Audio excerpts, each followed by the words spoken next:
sacerdócio real, a nação santa, o povo adquirido, para que anunciais as virtudes daquele que vos chamou das trevas para a maravilhosa luz, que se encontra em 1 Pedro capítulo 2, versículo de número 9. A verdade prática, por meio de cada imagem que retrata a igreja, o Espírito Santo revela-nos o quão gloriosa ela é. Louvado seja Deus.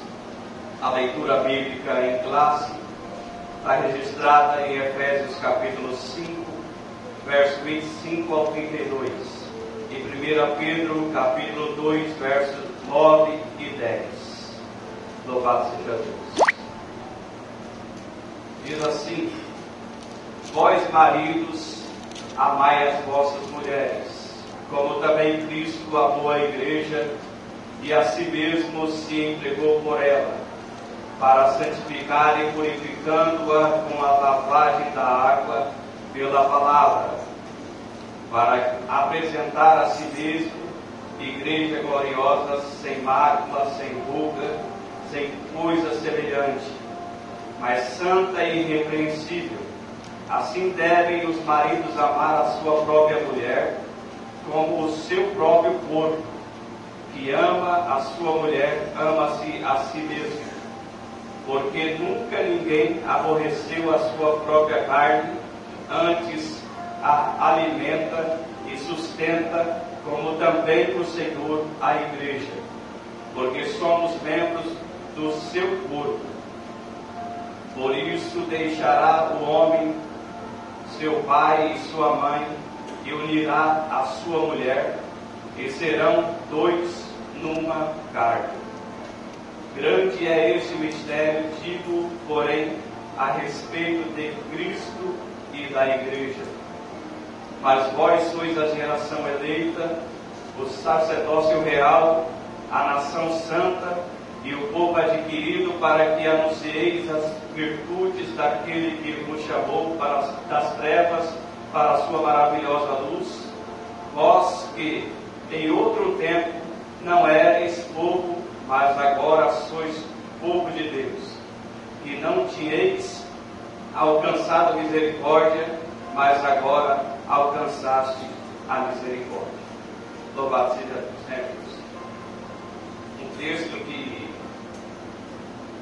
fala do amor de um casal, mas principalmente do amor de Deus para com a sua igreja. E isso nos torna pessoas, louvado seja Deus, privilegiadas, porque nós estamos aqui, louvado seja Deus, não porque nós escolhemos a Deus, mas porque Ele nos escolheu, louvado seja Deus, para estar na sua presença. E isso é um privilégio muito grande para nós cristãos, que servimos a Deus em espírito e em verdade. Louvado seja Deus. A introdução, louvado seja Deus, que tem por palavra-chave a imagem. A Igreja de Jesus Cristo, retratada por sua série de imagens, por meio das páginas do Novo Testamento, cada uma delas revela um determinado aspecto da Igreja de Jesus Cristo. Assim podemos contemplar imagens ou figuras que retratam o relacionamento, que descrevem a função ou mostram de que forma a igreja é habitada de Deus. Por isso, nessa lição estudaremos as principais imagens bíblicas a respeito da igreja de Cristo, que comunicam o relacionamento, a função e habitação dessa instituição criada por Deus. Louvado seja o nome do nosso Deus Todo-Poderoso. Nós entendemos, né, irmãos, que nós vemos que nós somos a habitação do Espírito Santo de Deus. Deus, Ele nos coloca como templo, aonde o Espírito Santo de Deus habita, louvado seja Deus, para a sua glória e o seu poder se manifestar. O intuito, louvado seja Deus, dessa lição, irmãos, é trazer para nós uma realidade que muitos esqueceram. Que a presença de Deus jamais pode se apartar da nossa vida. Verdade. Não importa o que aconteça, não importa a situação, não importa o momento, mas a presença de Deus nunca pode sair da nossa vida. A igreja, louvado seja Deus, é um templo onde existem pessoas. E essas pessoas têm que ser, louvado seja Deus, habitadas pelo Espírito Santo. Nós sabemos que dentro da igreja, irmãos, tem trigo, tem joio. Mas só que o importante de tudo, irmãos, é nós trazermos para a nossa vida aquilo que a igreja representa para Deus. É verdade. Muitas das vezes nós pensamos que nós não representamos nada diante de Deus. Mas quando nós olhamos pelo sacrifício de Jesus na cruz, nós olhamos que tudo para Jesus, olhando para nós, valeu a pena. Porque senão ele desistia no meio do caminho. Louvado seja Deus. E isso é importante para nós aprendermos que tudo que nós fazemos na casa de Deus não é para nossa honra, não é para nossa glória, mas sim para glorificar o nosso Deus. Glória a Deus. Louvado seja Deus. O primeiro parágrafo, louvado seja Deus, vai dizer imagens que descrevem um relacionamento. Número 1, a noiva de Cristo. Sem dúvida, alguma imagem da igreja como a noiva de Cristo é uma das mais belas das Escrituras. Na verdade, a Bíblia usa tanto a figura da noiva como a da esposa para representar a igreja. Primeiramente, a igreja é descrita como uma virgem pura. 2 Coríntios, capítulo de número 11, versículo de número 2. Convém destacar que a palavra grega parthenos, traduzida em 2 Coríntios, capítulo 11, verso 2, como virgem pura, é usada em relação a uma donzela que ainda não contraiu núpcias. É uma figura da igreja como noiva, trazendo uma ideia de castidade, pureza e fidelidade. Louvado seja Deus. Aqui, irmãos, nós vemos que no casamento a noiva ela se prepara, louvado seja Deus, ela faz tudo o que estiver no seu alcance para estar bonita para o seu noivo. Mas só que o que acontece hoje é muito estado demais e pureza de menos. O que Jesus ele quer passar para nós nessa noite? Que o conteúdo da noiva não é o que ela veste, é o que existe dentro dela. Às vezes nós olhamos e queremos nos vestir da melhor maneira possível. Mas não adianta nós vestirmos da maneira possível se nós não estivermos agradando a Deus. Jesus. O apóstolo Paulo ele revela na sua palavra no capítulo 11 de 2 Coríntios que ele prepara uma noiva ataviada para o seu noivo. Ele não prepara, louvado seja Deus, a vestimenta da pessoa. Ele prepara a pessoa para contrair núpcias. E o que nós não entendemos hoje, ou deixamos de entender, que Deus ele prepara uma igreja para subir irrepreensível diante dele.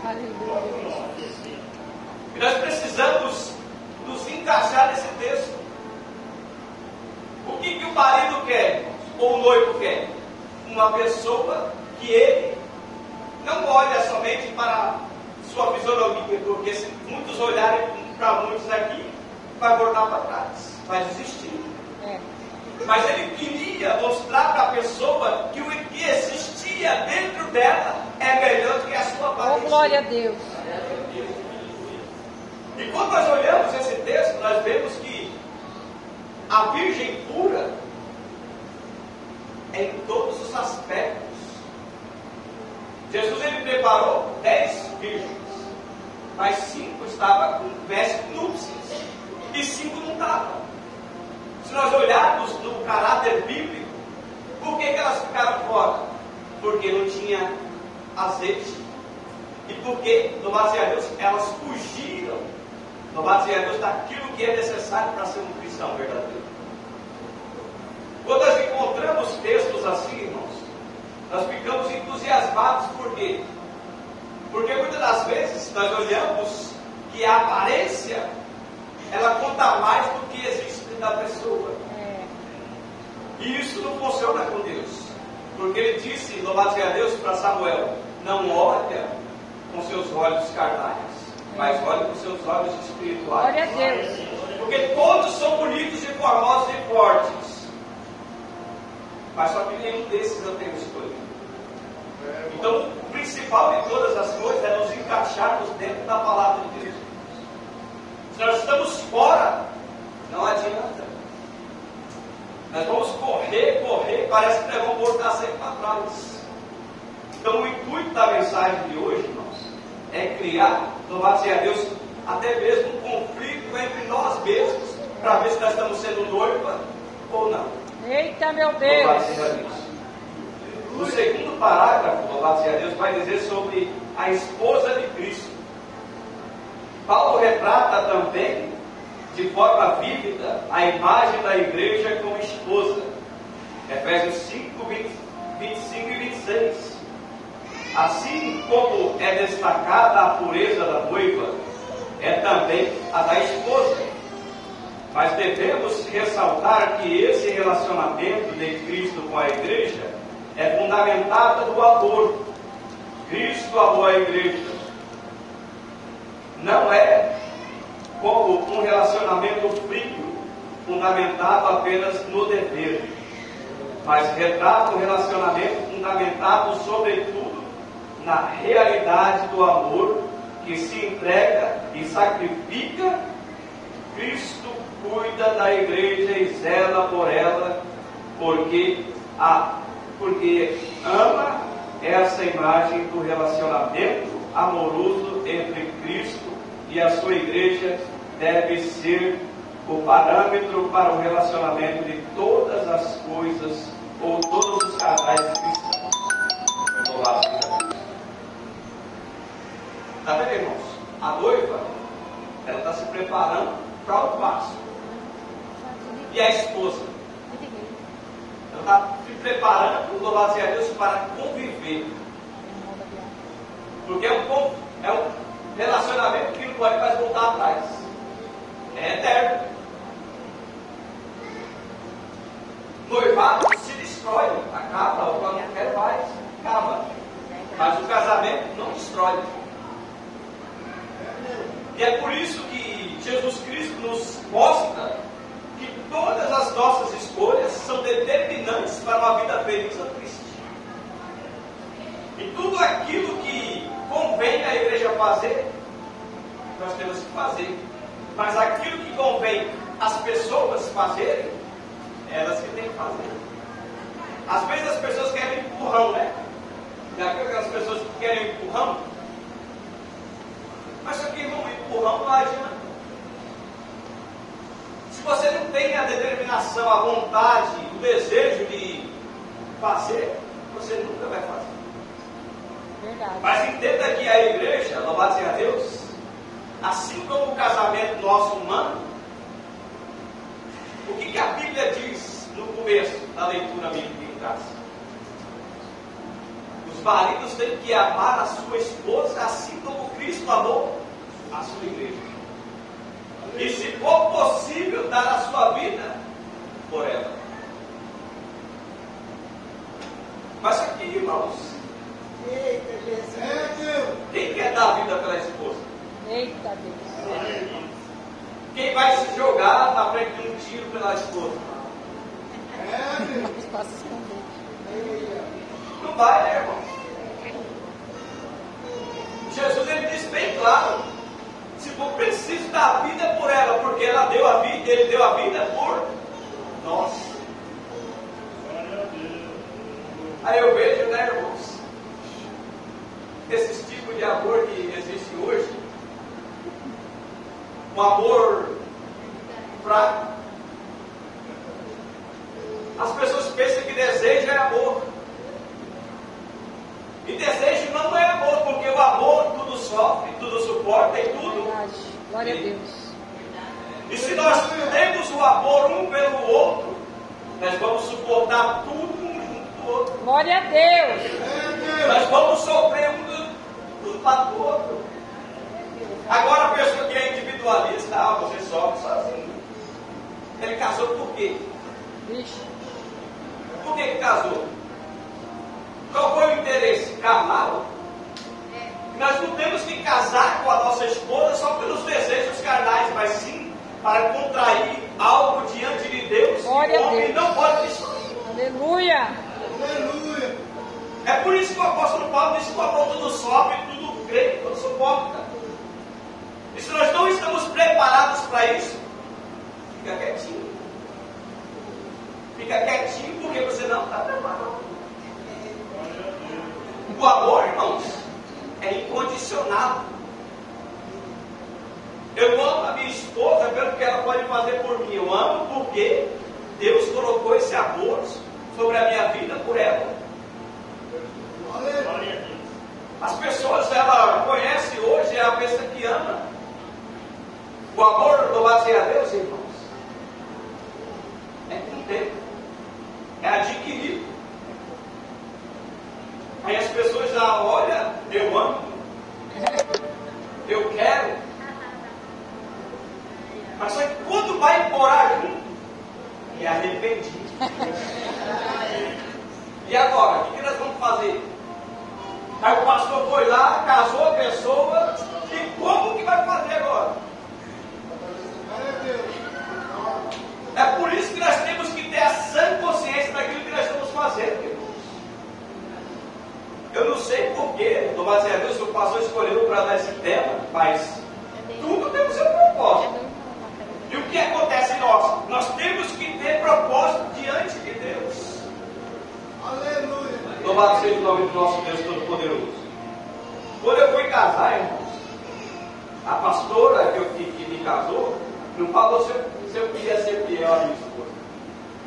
Ela falou assim: se ele for fiel ao Deus que ele serve, ele vai ser fiel à esposa dele. É por isso que muitas das vezes esse tipo de pergunta não é cabível. Por quê? Ninguém sabe do coração. Eu posso dizer que amo, mas quando chega depois que casou, eu vou fora. E aí, irmão? Agora não tem mais como voltar para trás. Olha, não quero mais.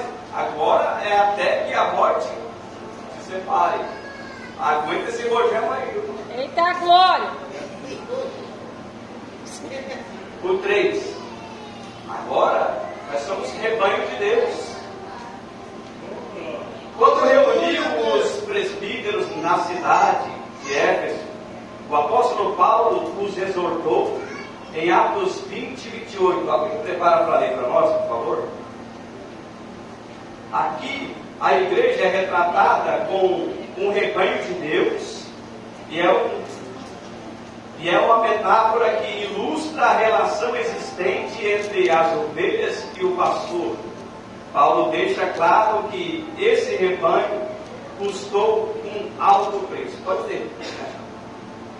Olhar, pois, por vós e por todos os rebanhos, sobre o que o Espírito Santo vos constituiu bispo, para apacentar a igreja de Deus, a qual alcançou com o seu próprio sangue. Amém, irmãos? Louvado seja Deus. O seu próprio sangue ele derramou pela igreja. Ele mostrou um amor, louvado seja Deus, que é incondicional. Que nós costumamos dizer que é uma boada, que não tem condições. Ele não impôs condição alguma para nós, para nos salvar. Você já viu que O homem, ele coloca em posições em tudo que ele vai fazer. Tudo que ele vai fazer, ele quer colocar a condição. É. Olha, você tem uma condição. Se você for assim, assim, assim, você passa no teste. Mas agora, se você não for assim, não for assim, não for assim, você não passa no teste. Você já viu um pai para com um filho? Olha, se você fazer isso aqui para o papai vai te dar isso. Isso é criação de alguém para dar para um filho? Você está dando condição a ele de conquistar aquilo que ele quer. Mas só que ele não lutou para conquistar aquilo que ele quer. Jesus, ele disse que nós temos que orar, jejuar e buscar muito a presença dele para adquirirmos alguma coisa aqui na face da terra. Verdade. Está vendo? Ele não põe condições. Ele fala que você tem o livre-arbítrio para fazer o que você quiser. Se você quiser fazer, você faz. Se você não quiser, você não faz. E a igreja, louvado seja Deus, irmãos, ela vive sob condições hoje em dia. Para limpar a igreja, o pastor precisa mandar? Não. Para você evangelizar alguém, o pastor precisa mandar? Por que não faz?